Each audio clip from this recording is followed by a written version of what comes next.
Hi, and welcome everybody to another edition of the Winner's Circle Sports Betting Podcast. My name is Ross Benjamin of rbwins.com. As always, on Thursdays, I am joined by Mr. Doug Upstone, and we are recording on Thursday, August the 4th, and we're going to be talking NFL today.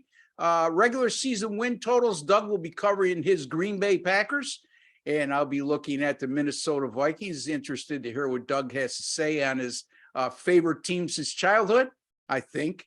Is that correct, Doug? That's pretty much, yes. My dad was a big Bear fan, and you know how that goes. So it was a father and son situation, and boy, we could do a whole nother show about what went in our household. I can imagine the bitter rivalry as it is, and then to have the son like one team and the father like the other team. I would have liked to have been a fly on the wall on a Sunday afternoon when those two teams met. I will share this. Right. As we got older, my mother left the house during the 3-hour window. So if that's an indication as to what went on, I think that probably typifies it. I'll never forget as a kid, Doug. I'm sorry, I didn't mean to cut you off. No, go ahead. What's your thought? All right. So as a kid, I used to watch a lot of football with my dad. And then as I got into 7, 8 years old, I sort of noticed he used to get emotional no matter who's playing, Okay. And then I after a while realized, what, this guy's betting on football. And that's how I got an interest in it. But him and my uncle used to watch games together, and I'd be with him. And I'll never forget, they both needed a game to go over the total. It was a Dallas Cowboys game, and if I'm not mistaken, Dan Meredith was still playing. That's how young I was. And they throw a pass into the end zone, and the receiver's wide open, and the safety comes and just blasts them before the ball got there. They both got up off of the couch yelling, and my uncle took a handkerchief out of his pocket and threw it in the air. So I was laughing hysterically. My mother came in and said, "You both need help," to my father and my uncle. But Well, now did your dad have parlay cards back in those days? Oh yeah, as a matter of fact, remember that? That's how I got hooked. I kept seeing him fill out these parlay cards, and now I'm starting to have a genuine interest, and I actually know what's going on. I mean, people used to laugh their behind off because they'd see me reading the sports section at 7 years old, and asking my father's questions. And they know by my comments that I actually knew what I was talking about more than the average bear, and especially so at 7 years old. So I said, "Dad, could I fill one of those out?" He said, "Sure, kid." So he gives me a parlay sheet, and back then you could just fill out 3 teams. Now I think it's 4. But it paid 5-1. He put $1 on it for me, and I won the first time. There you go. Right there, I thought it was going to be easy. So it was easy. It was easy. I remember those too. My dad had those as well. Yep. Yeah. And that's actually that. I don't know if it made me interested, but it got me interested in numbers and just the what was going on. So that's kind of how same thing evolved from there. Absolutely.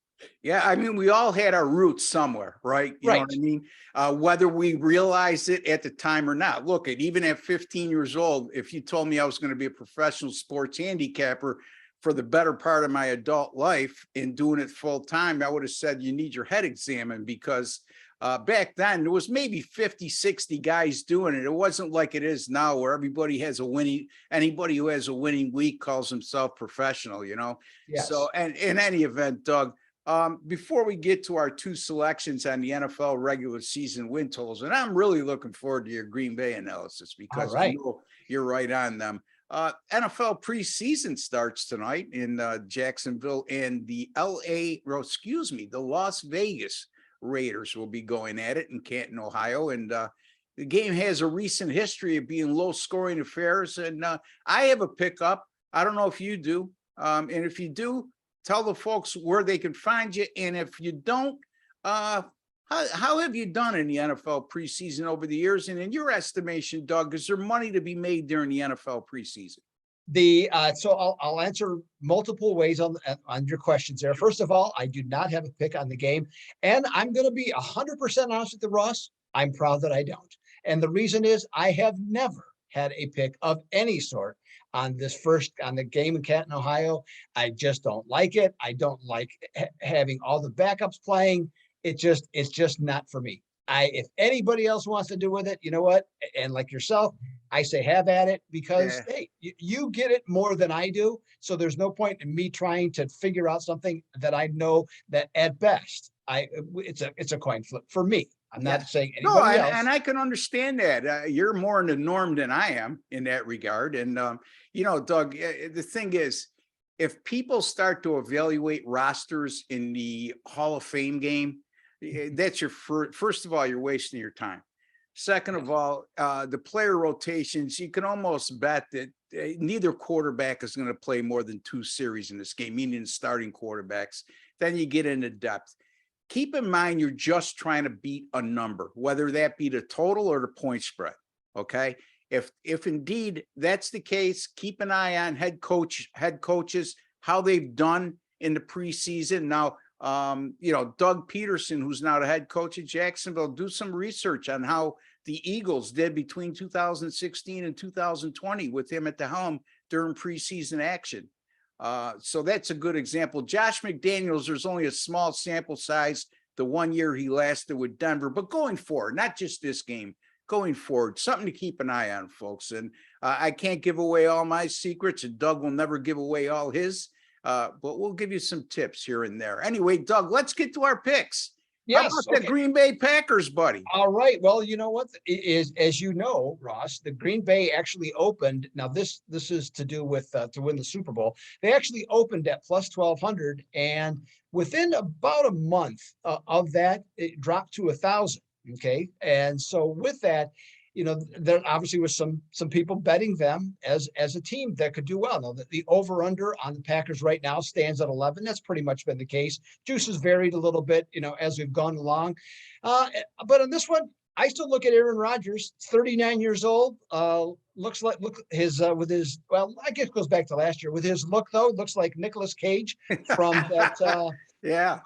the airplane movie. I'm drawing a blank as to what it is right now, but so he's got that. Now, Devontae Adams is a big loss. No question about it. Okay. Because he's a trusted receiver, and we know that with Rodgers, he really has a strong desire, and the receiver has to earn his trust, not the other way around.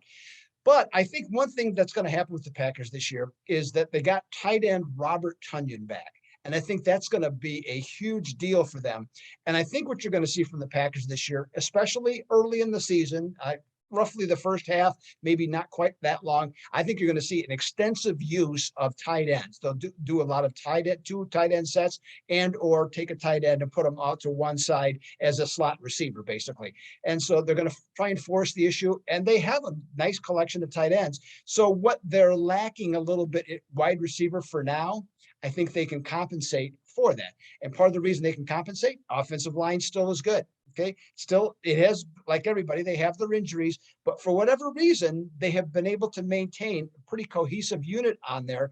And their running game, it's still a real strength, with Jones, okay, in particular on there. Great receiver, he is as well. So they have some things really going offensively. However, I think the key to this year's team is going to be the defense.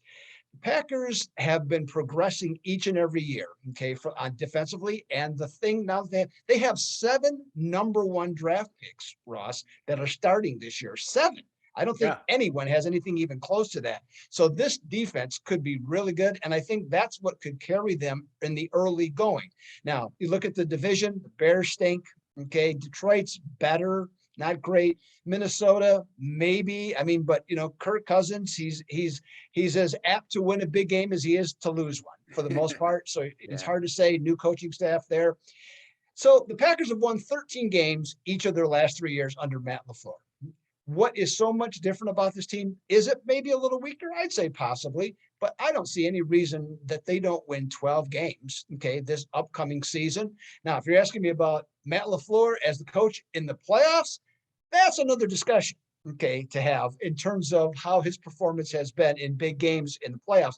But we're talking regular season here. So I have the Packers over 11 for this upcoming season. Yeah, I can't disagree with you. You know, the one thing that is a little bit of a concern for me, you already alluded to, that's the loss at wide receiver. Not only their top star there, Devontae Adams, but also Valdez Scantling they lost Yes, too, correct. correct? Yep, And yep. and Corey Dillon, is he? I think they lost him to free agency as a No, back. no, he's still there. Oh, The he's running still back. No, there. he's Okay, still there. so Yep. I could see Green Bay leaning on. They got a great offensive line still, like Doug touched upon. Yeah, I think they'll have a stellar running game. And there's one thing about Aaron Rodgers why I don't get concerned with Green Bay losing a lot of production at the wide receiver position. Now, look, Devontae Adams is a star. He's a top 5 receiver, hands down, in the NFL. But if any quarterback doesn't get affected by a change of personnel at wide receiver, it is Rodgers, because he's got a tendency to take no names, undrafted free agents, rookies, and make them look very good, where if they went somewhere else, they probably wouldn't look half as good. That's been my experience of watching Aaron Rodgers. You being a fan, I know there's somewhat of a biased opinion there, but I know that you're a professional at heart. Have you found that to be the case too, Doug? I mean, look how many wide receivers went through Green Bay, and they were really not a highly touted or highly drafted, and they produced for Green Bay, not at the level that Devontae Adams does, but then they go elsewhere and they sort of fade into the sunset. So Yeah, well, I mean, the one thing to always remember, the entire time that Rodgers has been there, they have never drafted a first round wide receiver. yeah, Okay, entire time. first round So quarterback they have. yes, yes, Uh, and I got barely to did that, by scratch. the way. Yeah, exactly. You know, That was a but real head scratcher, boy. the well, as it turns out, yes, but no. So yeah, so I think that's the case. Like I said, the one thing though with him is that he's really tough on wide receivers, and Yeah. so you got to get with the program and you got to figure it out. And it's like people forget in Devontae Adams' second year. I mean, he was legitimately nearly cut because he was dropping passes. You know, wasn't a great route runner, and then that next season he started to figure it out. You know, maybe dedicate himself more. I don't know exactly. You know, I never heard the story, but you know, that's the thing, and that's what it's going to take for somebody to step up. A couple of rookies that people like. Okay, we'll see how they perform and stuff. But you know, you're right though. I mean, Rodgers is he's gonna put it on you. So if you run the route correctly, you got to catch the ball. That's what he's looking for. You do that, he'll be happy. The ball will be coming your way, you know, often if you do that. They brought back Randall Cobb, if I'm not mistaken, or no? They brought him back last year. I believe he's coming back again, you know, Yeah. from that standpoint. But I mean, But let's he's a face it. I mean, perfect example. You know what I mean? He was a star in Green Bay. He right. went elsewhere and he wasn't a bad receiver. He didn't, you know, but he never got the production he got with Rodgers. Right. You know, but Rodgers wanted him back when not a lot of other people were willing to take a chance with him. Jake Kumerow is with the Bills right now. Right. For whatever reason, Rodgers loved him. Okay. Yes. So when he came here to Western New York, everybody, well, if Aaron Rodgers likes him, this guy's got to be, you know, he's got to be a productive wide receiver. Well, he's panned out to be nothing more than an emergency wide receiver and a very good special teams player. That's what's kept him on the roster. So again, I can't disagree. You know, Chicago and Detroit, I know a lot of people are high on Detroit this year. I guess in relevance to what? In relevance to them being a perennial 3 or 4 win team. Yeah, I guess they got a good shot of winning 6, 7, possibly even 8 games. But considering them to be a threat in the NFC North, no. Okay. Chicago, I don't know how they're going to move the ball other than Justin Fields has to be Superman. All right. So, and the Chicago defense isn't what it used to be. So, Nope. Yeah. All right. So Green Bay over 11. That's what Doug Upstone's going with. And I know him. Yes, he's a Green Bay fan, a lifelong Green Bay fan. But folks like myself, being a Buffalo Bills fan, we have to stay objective in this business. And my experience with Doug over the years, that is exactly how he operates. So he likes the Green Bay Packers over 11. You could find Doug at DocSports.com. That's DocSports.com. He's one of the finest handicappers in the country, and some good football seasons on his resume. For sure. A couple of great football seasons on his resume, as a matter of fact. So again, DocSports.com. His name is Doug Upstone, and he's my buddy. And more importantly for you guys out there, he's one hell of a handicap. All right, so let's take a look at the Minnesota Vikings. Doug, coaching change, it makes me a little leery, but when I'm looking over the over and under win totals on this team, I thought that 8.5 was a pretty reasonable number, and maybe take a serious look at the Vikings going over the total here. Now, even more so when I started to dig into the information, I started to like that pick even more. Their strength of schedule. Two ways I calculate a strength of schedule. First, I start with the projected win totals of their upcoming opponents. In this particular case, Minnesota's opponents this year have a projected regular season win total, a cumulative number of 143.5. That's the 18th toughest in the NFL, which means it's not overly tough. It might seem like it's middle of the road, but there are 6 teams tied at 18th in that terms when calculating that way to look at a strength of schedule. Green Bay is one of them, Jacksonville, the LA Chargers, Minnesota, New Orleans, and Tampa Bay. So, the next closest is Baltimore, and they're not at number 24 at 142.5. So I would say both Minnesota and Green Bay have very favorable schedules in terms of when calculating whether they'll go over or under their win total. Of course, Minnesota is much lower at 8.5. The Vikings were 8-9 last year. And, over the last 4 years with Mike Zimmer, they went just 32-30. And that would be considered very underachieving based on the rosters they've had over the last 4 years. And this year, especially offensively, this team could be a juggernaut offensively. I really think so. I mean, Kirk Cousins, say what you will about him, but he's got a really good wide receivers at his disposal in the form of Adam Thielen, and also the rookie or the youngster who's going into his 3rd year, Justin Jefferson, who's put up monster numbers since coming into the NFL and will only continue to get better.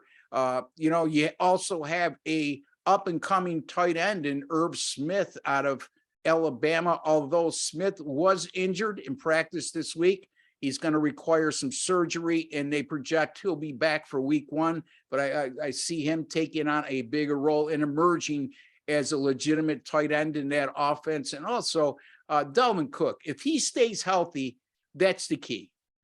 You got great wide receivers, but you're more balanced with Dalvin Cook in the backfield, and you have a home run threat at any time. Now, the defense, on the other hand, I don't project them to be any better than middle of the road.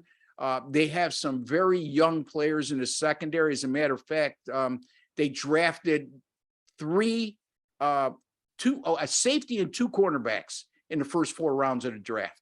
So, and all 3 of those players are in their top 8 when they're in their defensive rotation in terms of projections.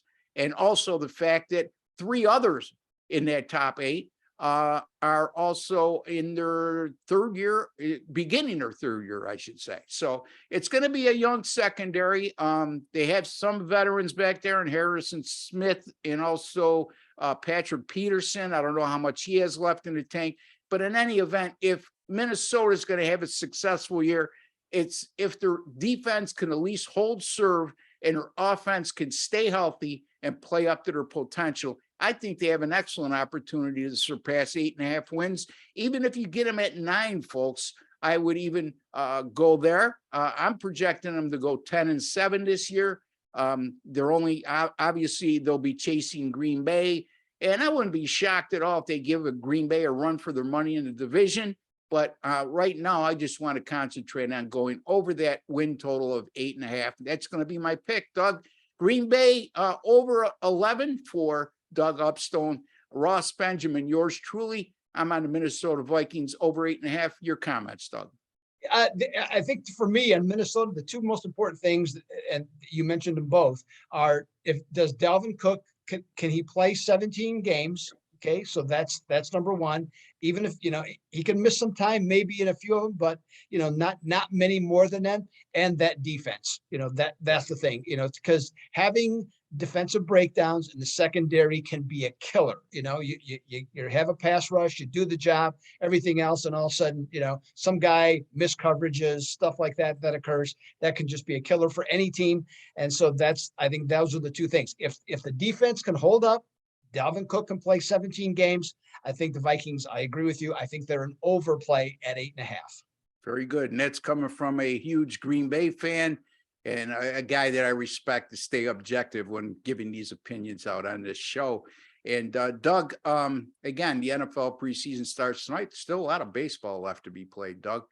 Tell the folks what you got going on, how you've been doing of late, and again, where they could find you over at Doc. Sure, absolutely. No, so baseball is, we have a ton of baseball. We have two great series going this weekend. Padres, the reformulated Padres are at the Dodgers, and then the 5-game series starts tonight between the Mets and the Braves. So those two are going to be huge. And Yankees and Cardinals isn't too bad either. Yeah. But yeah, so there's a lot of great baseball action. So like been revving it up. I mentioned it last week, and the same thing's continuing. So 20-13 of late. I think it's the last 16 days we've had baseball. Inside of that, 7-3 most recently. So getting some good action going here, and that's just part of what I'm trying to do right now is finish strong the rest of the season, especially the regular season here. Make it work. Football, Ross, you mentioned had a number of good years. You're absolutely correct. Won 4 of the last 5 years in football. And what I mean by that, at Docs, you just pay for, you can buy individual games, but you could otherwise it's football, what you pay for the week. And so you get college and pro together. 4 of the 5 last have won the last 2 have being at Docs. 45-31 last year in the NFL, a little over $5,800 profit based on units. Year prior, huge close to the season, 40-22 in college football. That's, I think, was up $5,700 on that one. So, have the numbers to back it up. Have the number 1 awards at third-party monitors, top 10 finishes. I'm looking for another huge season, Ross, just exactly like you are. Why don't you tell the people, let them know what you got going on too? Yeah, I mean, when I see Doug in a formal environment, he's always got all his chains on with the awards, and he's always hunched over because there's so many of them. They're heavy. I admit. Yeah, it's that's why I use a back straightener for my posture. And the good thing, he doesn't have a big head and a big ego, so he gets weighed down. That's what happens. There's a couple other guys in the industry that their head would go the other way. Yeah, the last part is true. Anyway, you can find me at rbwins.com or rossbenjaminsports.com, whatever you prefer. Folks, I'm coming off an NFL preseason year last year where I went 10-6. Started out slow at 2-4, but then rebounded to win 8 of my last 10 NFL preseason picks. I have documented 4 top 10 finishes since 2010, as documented by sportscapping.com in the NFL preseason. So anybody who tells you you can't make money in the NFL preseason, it's absolutely not true. The only thing is you could only make so much money because just about every game is circled, meaning there's a limit on how much you could play. And when the sports books, Craig Trapp brought up something really interesting yesterday. He goes, think about it. If the sports books put a circle on all these games and put limits on all these games, then they feel vulnerable, right? So again, you get guys like me and Doug that know what we're doing and pick our spots. You can make money, right, Doug, in the NFL preseason? Absolutely. I didn't mention, I think I mentioned it last week, but since 2000, I actually forget, it's either 7 or 2008, 59%. Yeah, I mean, NFL there you preseason. Go. And I'm 57% since 2011. So 57-40, if I'm not mistaken. And a lot of people, we were talking about this too yesterday, Doug. A lot of people are here 55, 57%. I could do that on my own. Look at first of all, just do even $100 a game for the volume of plays we put out annually in any particular sport. And if you go 57 or 59%, folks, you're making a hell of a lot of money. hell of a lot of money. So anyway, Doug, Doug is at docsports.com, me at rbwins.com. We'll be back next Thursday with Doug in a couple of weeks. Doug will be with us 2 times a week. The only guy who's going to be on this show 2 times a week, that's Mr. Upstone, and deservingly so. He's my buddy. We got some good chemistry here, and hopefully you're a smarter sports bettor today than you were yesterday when you listen to me and Doug talk on this show. Until the next time, Doug, you take care, buddy. Have a fabulous weekend. For Doug Upstone and Ross Benjamin, take care, and God bless, folks.